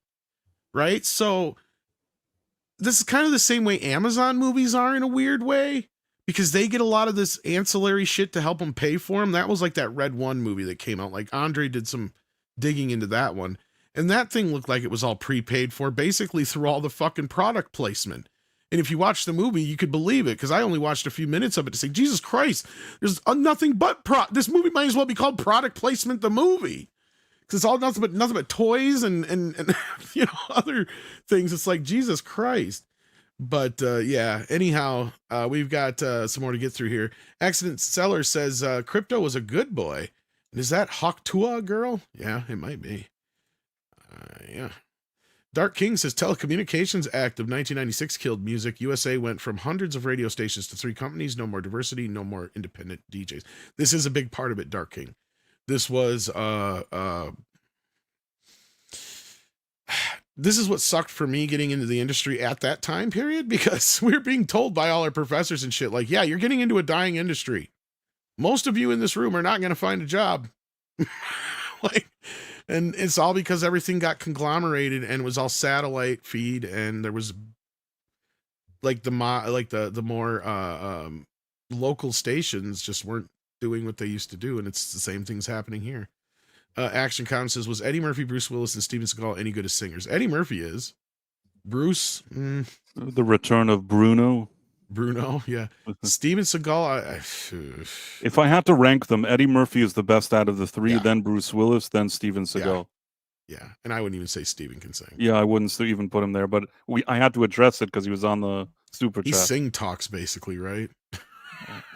I think. Yeah, and Nick, I know you got to leave us. You got enough time to stick around for a few more minutes? Or you got to go now? Like less than 5 minutes. Well, we got a couple more super chats, and I had one more quick story. It's not even like anything major. Let's do the story real quick, and then we'll get back to the super chats. So hang on to that thought, Goddess Swim, because I know, Nick, I want you to see this story. This is kind of a bummer. I guess that story that came out about Clint Eastwood doing at least one more movie was bullshit. What the hell, dude? Come on. I mean, I get it. I don't blame Clint Eastwood. He's done his time. So it's just more of like we were led on by someone and ended up being false. So I'm not pissed at you, Clint Eastwood. I get it. You've done your time. You're amazing. You were amazing. You are amazing. And you will be long after your time is up on planet Earth. But come on. Yeah, he said Why that leave me on like that? I am 95. That part is true. Yeah, But, I don't blame him. I don't blame entirely him. phony. I'm sorry. I know he wouldn't like for stuff like that to get out. So Clint Eastwood, we know you're not the bad guy. I mean, you were freaking Dirty Harry, man. So Yeah. And so the name of the outlet that made this shit up was what was it called here? I'd never even really heard of them before, so I'm surprised that many people ran with it. They don't even say it in here, do they?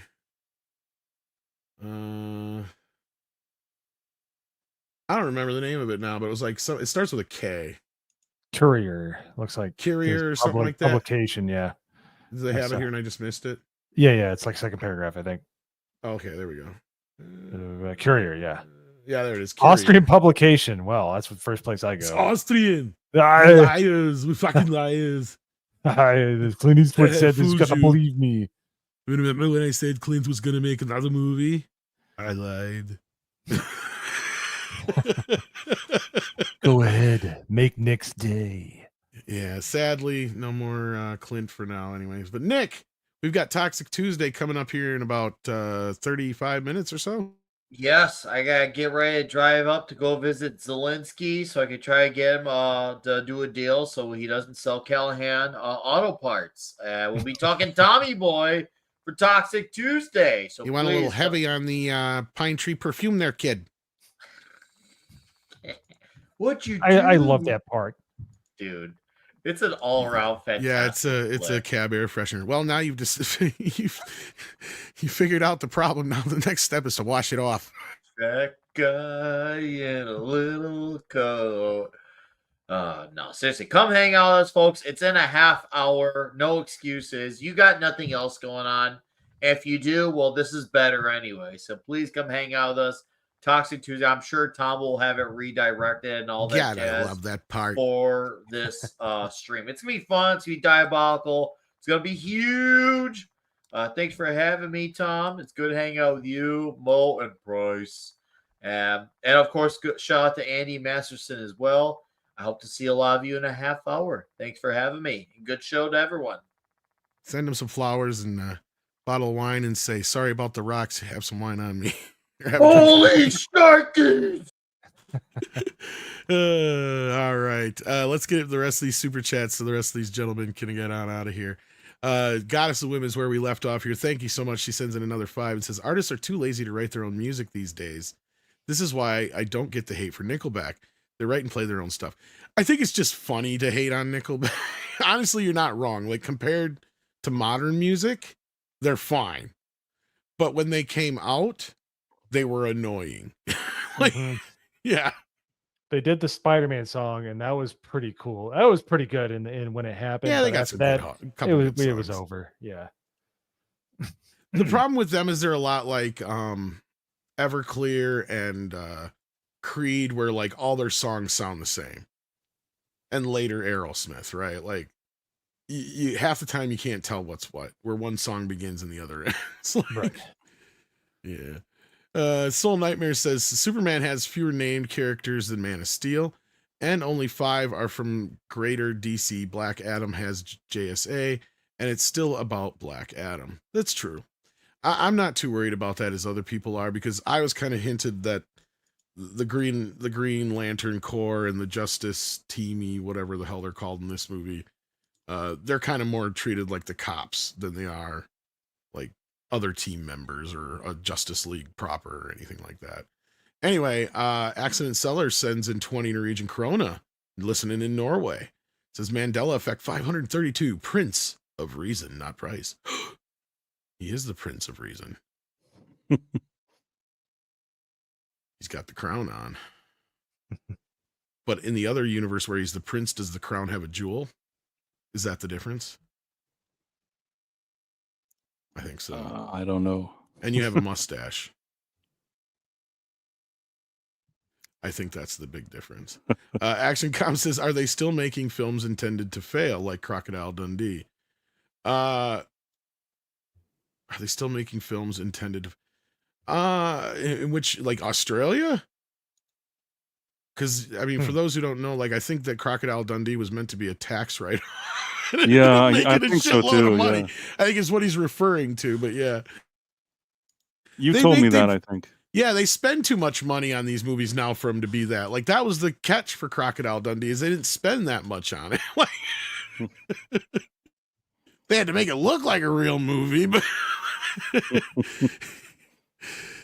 and it just happened to be good. I think that Paul Hogan thought he was making a movie, though. No, Oh, he clearly did. I mean, that was a great film. I mean, he took advantage of that situation. It was one of the producers who was invested in it as a tax shelter, and then it ended up becoming a bane of their existence because of it, how much money it made. And around the world in 1986, it was the #1 movie. Although in the U.S. it was Top Gun, but still, Crocodile Dundee technically made more money than Top Gun. Think about that for a second. Yeah, Yeah, I do low key love that movie though. I'm sorry. It's a great Being movie. the 80s kid, It's yes. not a knife. It's a knife. It's for And cleaning your bum. Yeah. I love that movie. Jason Webster says there's too many scripted reality shows. Well, yeah, sadly, and as much as I tend to be a cheerleader for David Zaslav, that's one thing I don't like about him, is he loves his reality shows. He was one of the kings of that shit. But that's because they were cheap to produce. And they made a shitload of money, and it's our own fault for watching the shit. This is your fault for watching 16 and Pregnant and shit, guys. Like, I did not watch any of that crap. It is you still watched one of them. I don't care what it is. At some point, Nope. you're like, fuck. I did watch Storage Wars. Deadliest Catch I watched. Deadliest Catch That is one was of them. actually pretty good, but See what I'm saying? There's still one they got you with, whether it was Storage Wars or Deadliest Catch or the Duck Dynasty shit or any of those things. They still got you.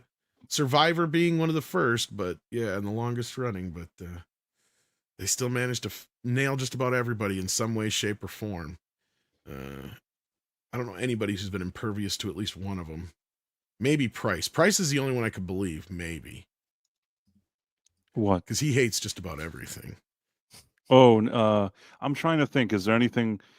You know what reality shows I tolerate more than others is the ones where it's like Some guy going to like the one that he goes to dive-ins, diners, and whatever, and eats like Okay, so even sandwiches. you're not impervious. See, Oh yeah, okay. But you Yeah, know okay, why? fine. At the end of the day, even if they want to like, create they're not really creating drama. It really looks like this guy is going to a diner in Alabama and eating a big sandwich. That's what it looks like he's doing. Yeah, maybe they produce it behind the scenes, but I don't feel like I'm being lied to. You know what I mean?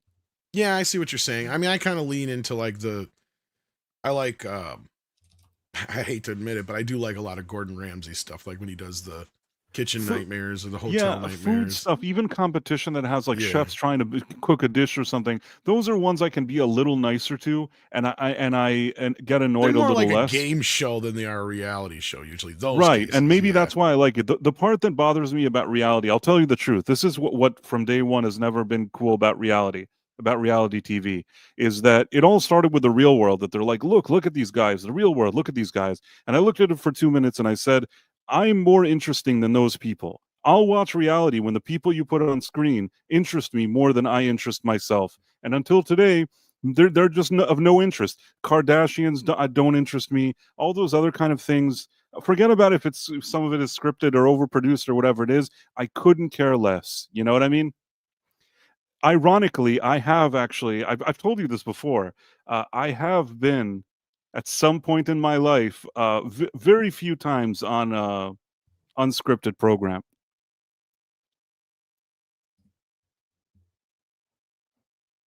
Oh, that's right. I totally spaced out that you had brought that up before. Yeah. Yes, I did. It's Yeah. again, nobody.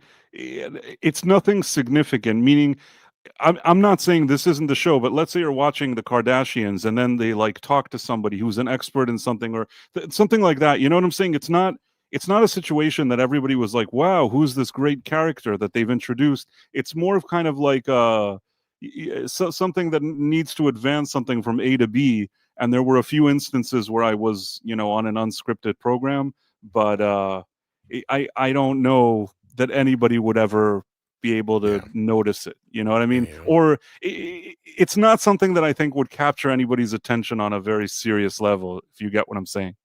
No, I get you. Mo, did you have a few more minutes or did you have to run right now? I got a few more minutes. Sure. Yeah. All right, we only got 2 more super chats, so let's get them done.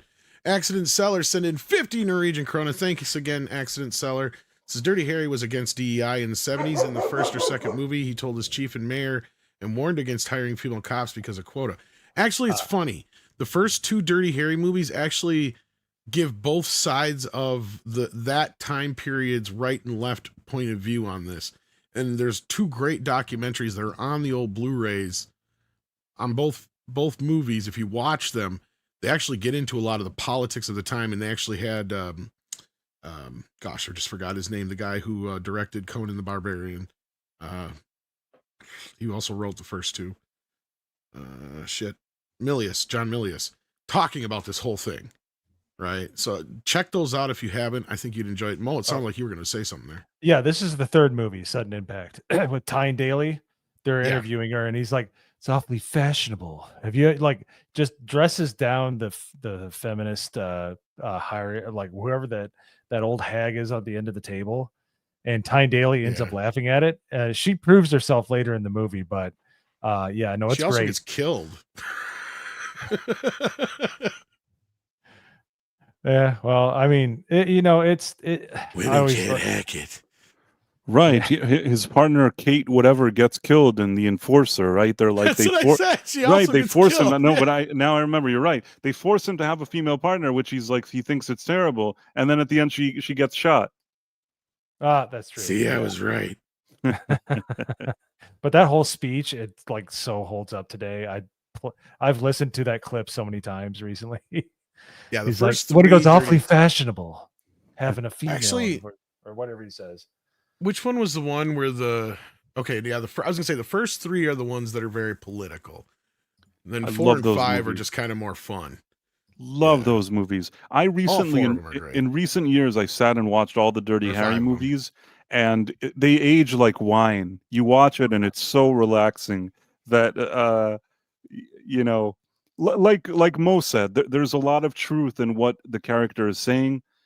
I'm not saying like I'm not one of those extreme people. I'm not saying like women can't do stuff or whatever, but I also think that these days you have so much extreme to the other direction that seeing that kind of Dirty Harry movie, I was cracking up in parts. I don't know if I was supposed to be cracking up in certain parts, and I genuinely was like laughing. Like he genuinely made me laugh.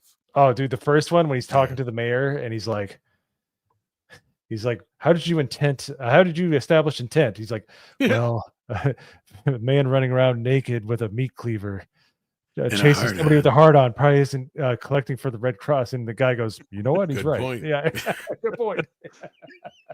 It is funny. Those are great movies. I have all of them on Blu-ray. I just got them recently. Yeah, I watched they're them great. all the freaking time on TNT and TBS when I was in high school. Yeah. Even Deadpool was fun. Oh yeah. I know that's probably the least of them, but Oh, yeah. so many crazy actors in there. I loved it, especially know. when Yeah. what does he kill the last guy with a harpoon? Yes. Yeah. You got I enjoyed the Jim Carrey, Liam Deadpool. Neeson, all that shit in there. Yeah. Jim Carrey, Liam Neeson, yeah. I enjoyed all of those. I liked all of those. I liked Sudden Impact. I liked Oh yeah. Deadpool, all those. I wish he would have made more Dirty Harry movies. Like, I feel like he should have made more of them. Oh, I was hoping he would for years. Like, I mean, even at that point where he was still kind of at that age where it's like, yeah, he's obviously Dirty Harry and he's retired. Yeah, But like like real I quick, had Gran this- Torino, we Yeah. all thought was gonna be Dirty Harry. Like, Yeah. thought I it was gonna really be the next Dirty Harry. disappointed. I was really disappointed. Everybody was kissing that movie's ass. I thought, like you said, Mo, I thought I was going to watch it. He's going to get annoyed, and at the end, he's going to do what Clint Eastwood does. He'll bring some guns and start, like, shooting everybody. And I was so excited. And then at the end, there's that lousy ending, and I'm like, Yeah. man, this is shit. I have to rewatch. I didn't think it was that bad.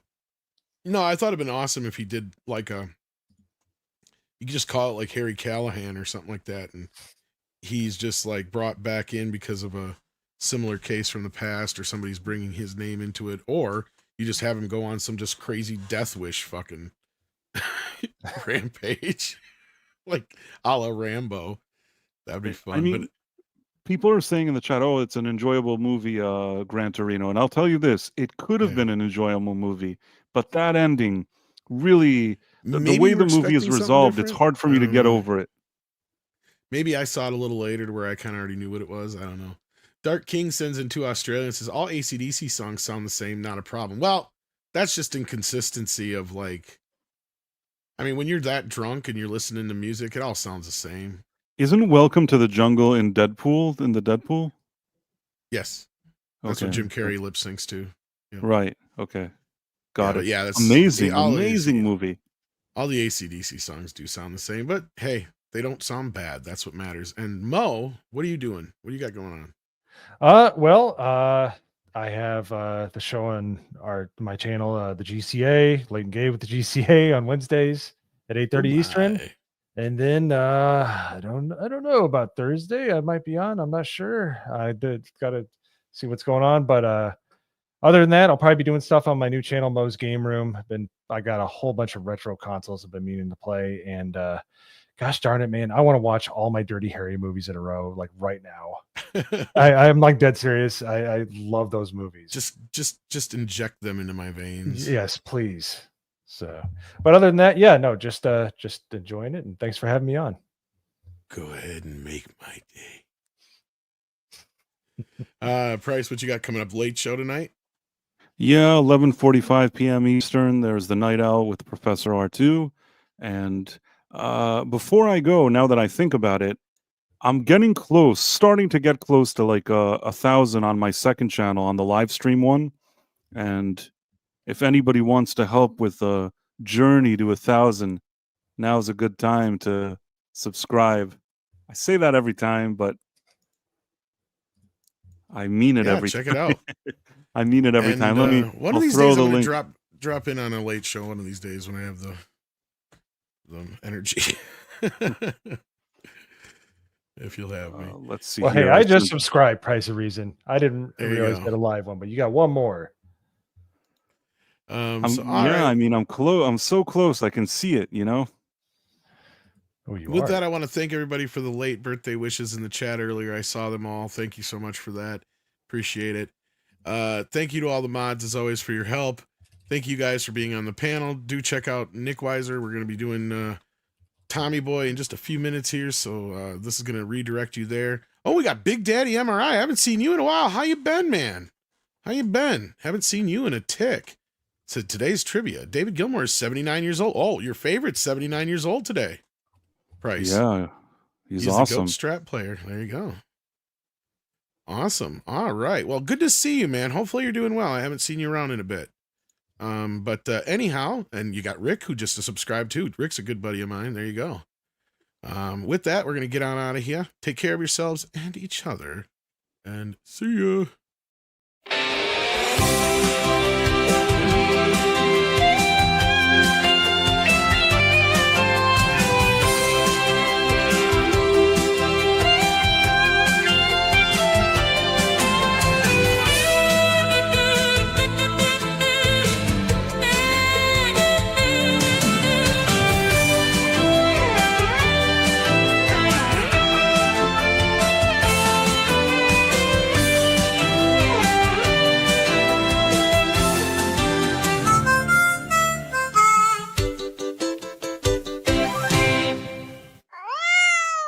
Cute kitty.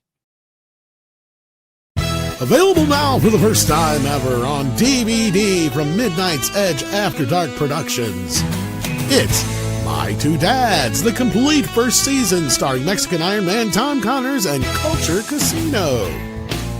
Available now for $19.99 while supplies last.